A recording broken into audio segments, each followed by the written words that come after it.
اعوذ باللہ من الشیطان الرجیم بسم اللہ الرحمن الرحیم وبہ نستعین۔ ہماری گفتگو کتاب وقف کے بارے میں ہے۔ وقف کی تعریف بیان کر چکے اگر آپ کے ذہن میں ہو، اور اس کے بعد پھر انہوں نے کہا تھا کہ وقف بھی ایک لحاظ سے عقد ہے۔ اگر عقد ہے تو پھر اس میں ایجاب اور قبول ہونا چاہیے۔ اب قبول کون کرے گا؟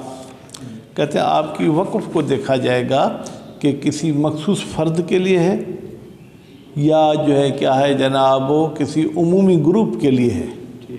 اگر مخصوص فرد کے لیے پھر تو قبول وہی کرے گا، اگر عمومی گروپ کے لیے ہے تو پھر وہاں پر قبول کرنا مشکل ہے۔ کیوں؟ اس لیے کہ عمومی گروپ کے تو افراد معین ہیں ہی نہیں۔ اب اگر آپ کہتے ہیں یہ جو میرے سامنے اس گروپ کے 2-4 فرد ہیں یہ قبول کریں تو پھر یہ تو گویا کہ ترجیح بلا مرجح دوسرے کی قبولیت کی، یا یہ کہ یہ تو زندہ ہیں جو بعد میں بھی اس گروپ کے پیدا ہوتے رہیں گے، آپ نے ان کے لیے بھی یہ چیز وقف کی ہے، جبکہ قبول کو ایجاب کے ساتھ ساتھ ہونا چاہیے۔ یہ جو ابھی موجود ہیں یہ قبول کریں، لیکن جو ان کے بعد والی نسل آئے گی جب وہ قبول کرے گی تو ایجاب اور قبول کے بیچ میں تو کافی فاصلہ ہو چکا ہوگا، تو بہرحال یہ بحث گزر چکی۔ آج فرماتے ہیں کہ وقف لازم ہے یا جائز۔ لازم جائز سے مراد فقہی لازم جائز یا وہ احکام والا لازم جائز نہیں ہے، بلکہ عقد لازم کا مطلب یہ ہے کہ عقد ہونے کے بعد متعاقدین کو اس کے توڑنے پھوڑنے کا حق نہیں ہوتا۔ عقد جائز کا مطلب یہ ہے کہ جب وہ چاہیں عقد کو ختم کر سکتے ہیں، تو یہاں پر وہ مراد ہے۔ کہتے ہیں کہ یہ وقف تب تک لازم نہیں ہوگی جب تک موقوف علیہ اس چیز کو قبض نہیں کرتا۔ اگر آپ نے زید کے لیے یہ کرسی وقف کی، زید نے بھی یہ کرسی آپ سے لے لی، اب آپ اس وقف کو ختم نہیں کر سکتے، لیکن جب تک اس نے نہیں لی تب تک آپ اس کو لینا چاہیں تو واپس لے سکتے ہیں۔ اس کے بعد پھر فرماتے ہیں کہ آپ نے جس کے لیے وقف کی اگر وہ مر جائے تو کہتے ہیں پھر اس کے مرنے کی بھی فی الحال 2 صورتیں آپ بنا سکتے ہیں۔ قبض سے پہلے مرا ہے، قبض کے بعد مرا ہے۔ قبض سے پہلے مرا ہے تو ظاہراً بطل الوقف وقف باطل ہو جائے گی۔ قبض کے بعد مرا ہے تو پھر اس میں بھی 2 صورتیں ہو سکتی ہیں، یا اس کے وارث اس شخص کے قائم مقام ہوں گے، یعنی کہ پھر یہ چیز اس کے وارثوں کو ملے گی یا ایسے نہیں ہوگی۔ تو بہرحال یہ کہتے ہیں کہ جب وقف جناب تمام شرائط کے ساتھ ہو جائے تو پھر لم یجز للواقف رجوع، واقف کو رجوع کا حق نہیں ہے۔ وقف کے شرائط میں سے 2 شرط آج پڑھیں گے، تیسرا شرط شاید ہم نہ پڑھ سکیں۔ وقف کو منجز کرنا چاہیے، معلق نہیں کرنا چاہیے۔ آپ ایک زمین کا ٹکڑا وقف کرنا چاہتے ہیں مسجد کے لیے، آپ ایک مرتبہ یہ کہتے ہیں وقف تو میں نے اس چیز کو وقف کیا، ان جا زید، اگر زید ہے، یہ وقف ٹھیک نہیں ہے۔ جس چیز پر معلق کرتے ہیں یا وہ شرط ہوتی ہے یا صفت، کیا مطلب؟ کہتے ہیں شرط ایسے کام کو کہتے ہیں جس کا ہونا اور نہ ہونا دونوں کے چانس ہوں۔ یعنی جا زیدن ہو سکتے آئے، ہو سکتے نہ آئے، لیکن صفت اس کام کو کہتے ہیں جس کا ہونا یقینی ہے۔ وقف تو ان طلع الشمس غداً، میں یہ چیز وقف کرتا ہوں اگر سورج کل طلوع کرے، بھائی یقیناً طلوع کرے گا، میں زندہ رہوں نہ رہوں سورج تو طلوع کرے گا، ایسی بھی تعلیق ٹھیک نہیں ہے۔ اور ایک شرط یہ ہے کہ جو چیز آپ نے وقف کی وہ آپ اقباض بھی کرائیں۔ یعنی کیا؟ یعنی آپ جس کے لیے وقف کر رہے ہیں اس کے درمیان اور اس چیز کے درمیان رکاوٹیں ختم کر لیں۔ یعنی اگر وہ 4 دیواری کے اندر تھے، آپ کا تالا لگا ہوا تھا تو تالا کھول دیں۔ اگر وہ آپ کے کسی الماری میں پڑی تھی تو الماری سے باہر نکال کے اس کے سامنے رکھیں، پھر ہو سکتا ہے، ورنہ یہ لازم نہیں ہوگی۔ ٹھیک ہے، مزید ہم چلتے ہیں عبارت کی طرف۔ ولا یلزم الوقف، وقف لازم نہیں ہوگی، لازم بے معنی عدم جواز رجوع والی بات نہیں ہوگی بعد تمام صیغت ہی، بھلی وقف کا صیغہ مکمل ہو جائے، بدون القبض، جب تک قبض نہیں ہوئی۔ ایک بات الگ چیز ہے، ایک بات یعنی آپ اس کو قبض کراتے ہیں، قبض یعنی وہ دوسری پارٹی وہ آپ سے لیتی ہے۔ وَإِنْ كَانَ، اگرچہ یہ وقف ہو فی جہت عامۃ، جہت عامہ کے لیے یعنی کسی فرد کے لیے نہیں، تو پھر کیا ہوگا؟ قبضھا الناظر فیہا، قبض کرے گا اس عین موقوفہ کو۔ قبضھا کی ضمیر بظاہر کہاں جائے گی بیٹا؟ عین موقوفہ کو قبض کرے گا ناظر۔ کون سا ناظر؟ فیہا، جو اس عین میں نظرداری کرے گا، جو اس کی سرپرستی کرے گا۔ اب الحاکم، یا حاکم قبض کرے گا۔ اب القیم، یا اگر آپ کسی معین فرد کے لیے وقف کرتے ہیں تو اس کا جو سرپرست ہوگا وہ قبض کرے گا۔ المنصوب من قبل الواقف، اچھا سرپرست کون سا؟ کہتے ہیں جو واقف نے معین کیا ہے کہ اس چیز کی سنبھال تمہارے حوالے ہے۔ من قبل الواقف لقبض ہی، واقف نے اس کو معین کیا لقبض ہی، تاکہ اس موقوف چیز کو لے لے۔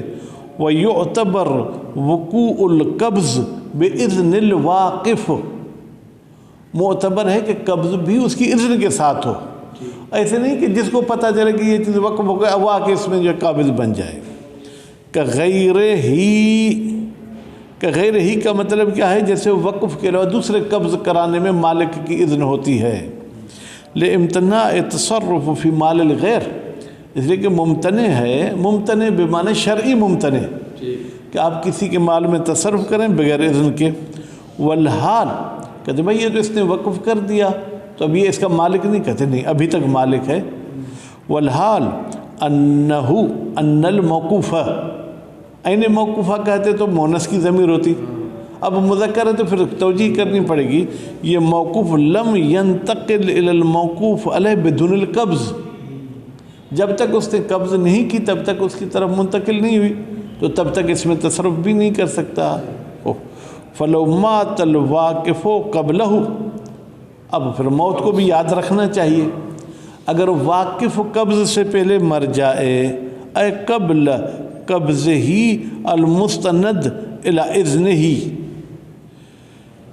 یہاں قبض ہی سے مراد بیٹا کس کی طرف یہ ضمیر جائے گی؟ قبض الموقوف علیہ، ٹھیک ہے، یعنی موقوف علیہ کے قبض کرنے سے پہلے۔ کون سا قبض موقوف؟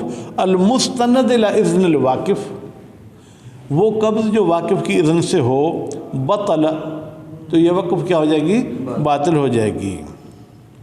وروایت عبید بن زرارہ، اور جناب زرارہ کے بیٹے عبید کی جو روایت صریحۃ فی البطلان، وہ صراحت رکھتی ہے کہ یہ وقف باطل ہو جائے گی۔ وَمِنْهُ يَظْهَرُ،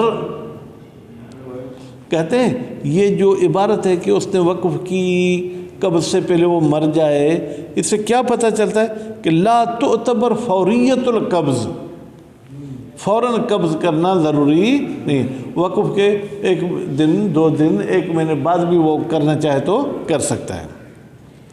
وظاہر ان موت الموقوف علیہ کذالک، کہتے ابھی تک تو آپ نے واقف کی بات کہی، ہم کہتے ہیں موقوف علیہ بھی مر جائے تو کذالک، ایسا ہی ہے، یعنی وقف بات اگر قبل القبض مرتا ہے۔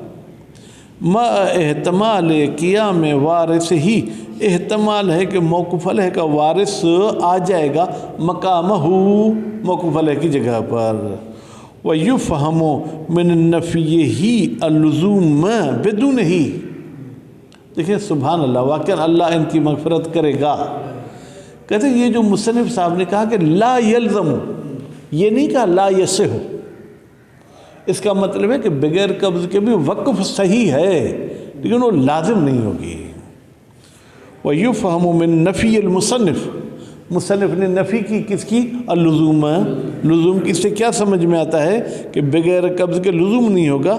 ان، یہ ان نائب فاعل یفہم کا، یفہم ان العقد صحیح قبل القبض، قبض سے پہلے بھی عقد صحیح ہے۔ فینتقل الملک، تو نتیجے میں وقف والی ملکیت منتقل ہوگی موقوف علیہ کی طرف، لیکن یہ منتقل ہونا متزلزل ڈگمگاتا رہے گا.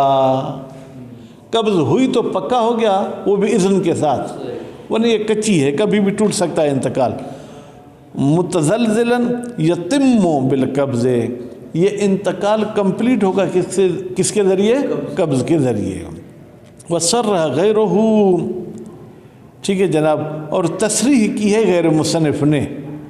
بھائی یہاں پر تو دیکھیں ہم نے عبارت سے جو ہے نا آپریشن کر کے نکالا کہ عقد صحیح ہے. صراحت تو مصنف کی نہیں تھی. کہتے ہیں اور تصریح کی ہے غیر مصنف نے، وہ ہوا، اور یہی تصریح ظاہر المصنف دروس، مصنف کے کتاب دروس سے بھی ظاہر ہوتی ہے کہ انہو شرط صحہ، قبض شرط لزوم نہیں بلکہ شرط صحت ہے. وتظہر الفائدہ، تو بھائی دونوں صورتوں میں وقف پکی تو نہیں ہوگی جب تک قبض نہیں ہوگا. پھر یہ آپ کہیں کہ قبض شرط لزوم ہے، قبض شرط صحت ہے، اس اختلاف کا فائدہ، کہتے ہیں فائدہ ظاہر ہوگا کہاں پر؟ پھر نماء، اگر اس وقف والی چیز سے کوئی نفع حاصل ہوا ہے. نفع کی دو صورتیں، ایک نفع متخلل ہے، یعنی اس وقف والی چیز سے الگ ہو چکا ہے، جیسے بکری وقف کی تھی اس نے بچے دیے. ایک مرتبہ نماء متصل ہوتی ہے، بکری دبلی پتلی تھی اب موٹی ہو گئی ہے، ٹھیک، اس نما میں فائدہ ہوگا. المتخلل بینہ بین القبض و بین العقد، جو قبض اور عقد کے بیچ میں اس نے بچے دیے ہیں. اگر ہم عقد کو صحیح مانیں گے تو یہ بچے بھی موقوف علیہ کے ہوں گے، اگر عقد کو صحیح نہیں مانیں گے تو یہ بچے واقف کے ہوں گے. وَيُمْكِنُ أَنْ يُرِيدَ الْمُصَنِّفُ ہونا ممکن ہے کہ ارادہ کیا ہو مصنف نے یہاں پر لمہ میں کس لزوم سے، جناب کس کا؟ الصحت، عقد کے صحیح ہونے کا. بقرینت حکم المصنف بالبطلان، اس لیے کہ لزوم کے بعد پھر موت والی صورت میں بطلان کو کہا تو معلوم ہے کہ لزوم بے معنی صحت ہے. لو مات قبلہ، اگر مر جائے کون؟ واقف، قبل القبض. فإن ذلك بالتحقیق یہ بطلان من مقتضى عدم الصحة، یہ اس چیز کی تقاضا ہے کہ وہ عقد صحیح نہیں تھا. پھر ہم یہ بھی کہہ سکتے ہیں طالب علم والے بات، بھائی اگر صحیح نہیں تھا تو پھر تو بطلان کرنے کی ضرورت ہی نہیں ہے. جب صحیح نہیں ہے تو یعنی بطلان کا پہلے اس پر لیبل لگ چکا ہے، پھر بطلان پہ بطلان کا آپ کا لیبل لگانے کا مطلب اللہ ان کی مزید وضاحت کے لیے انہوں نے بطل کہا ہے. للزوم، کہتے ہیں کہ یہ بطلان لزوم کا لازمہ نہیں ہے بلکہ یہ جو ہے کیا ہے؟ خو کما صرح بہ، جیسے کہ تصریح کی ہے عدم صحت کی فی ہبۃ دروس، مصنف نے کتاب دروس کے ہبہ میں. وَحَتَمَلَ إِرَادَتُهُ من کلام بعض الاصحاب فیہا، وَحَتُمِلَ، اور احتمال دیا گیا ہے کہ ارادتہ، صحت کا ارادہ کیا گیا ہے، من کلام بعض الاصحاب، بعض اصحاب کے کلام میں. فیہا، فیہا کی ضمیر بیٹا کہاں جائے گی؟ ظاہراً فیہا کی ضمیر جو ہے کیا ہے؟ جائے گی ہبہ دروس میں، ٹھیک ہے. وَيَدْخُلُ فِي وَقْفِ الْحَيْوَانِ، اچھا اب کہتے ہیں آپ جب حیوان کو وقف کریں گے تو اس حیوان کی جو پشم ہے وہ بھی تو کاٹی جا سکتی ہے، اس کا دودھ بھی تو اس سے جو ہے کہ نکالا جا سکتا ہے. کہتے ہیں یہ سب وقف میں داخل ہو جائیں گے. لبن الحیوان وصوف پشم وما شاکلہ، اگر اس کے سینگ بکتے ہیں یا اس کے مثلا بال بکتے ہیں، یہ سب. الموجودان حال العقد، عقد کے بعد تو جو وجود میں آئیں گے وہ تو یقیناً وقف میں شامل ہیں، جو عقد کے وقت موجود تھے وہ بھی شامل ہوں گے. ما لم یستثنہما، جب تک مصنف واقف ان دونوں چیزوں کو استثناء نہیں کرتا ہے. کما یدخل ذالک فی البیع، جیسے آپ بکری بیچیں گے تو اسے بیچنے میں جناب اس کا دودھ بھی شامل ہوگا، بال وغیرہ بھی شامل ہوں گے. لأنہما، اس لیے کہ یہ دونوں چیزیں کل جزء من الموقوف، یہ ایسے ہیں جیسے اس موقوف کا جز ہوں. بدلالت العرف، عرف اس چیز پر دلالت کرتا ہے.